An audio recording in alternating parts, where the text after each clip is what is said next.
A neblina chegava sempre primeiro. Antes do amanhecer, antes dos barqueiros, antes mesmo dos sinos distantes que marcavam o tempo em Githorn, ela surgia rasteira, espessa, como se tivesse vontade própria.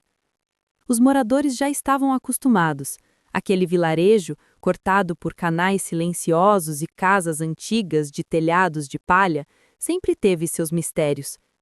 Mas havia um lugar que ninguém mencionava: a casa número 17.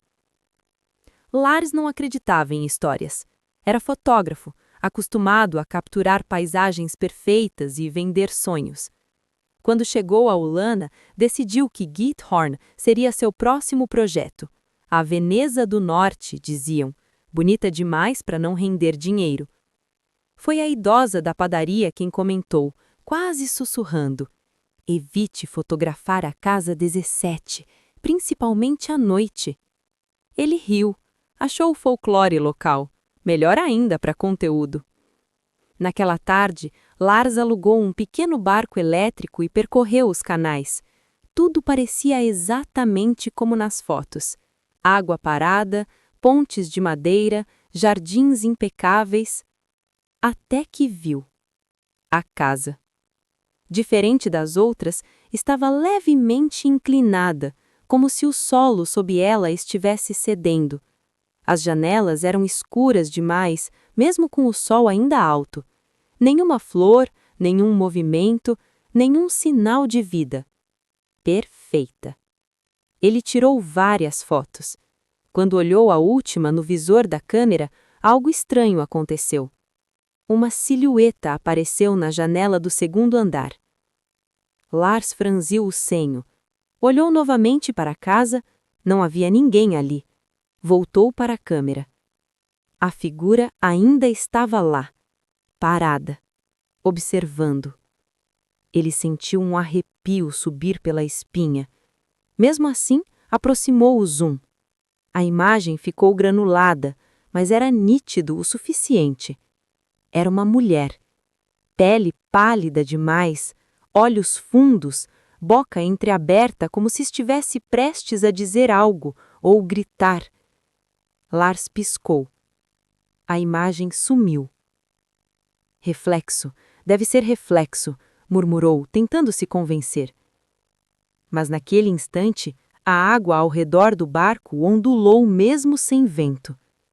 E ele ouviu. Um som abafado vindo de baixo, como alguém batendo na água. Lars ligou o motor e se afastou rapidamente.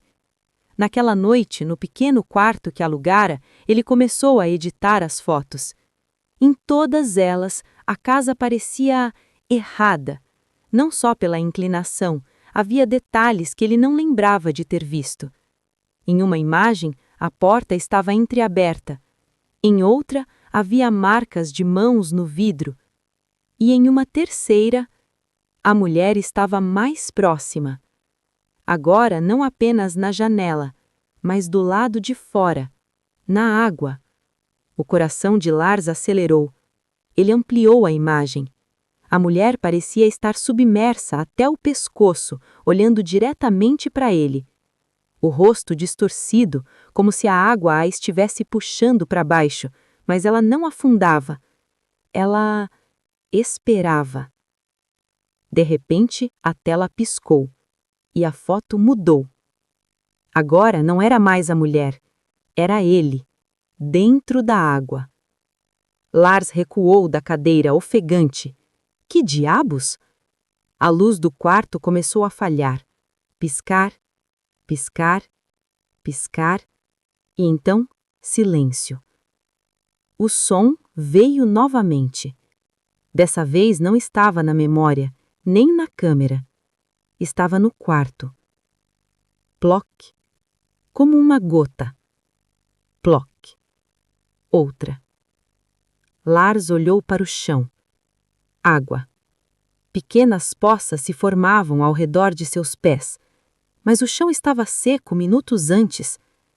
O som ficou mais alto.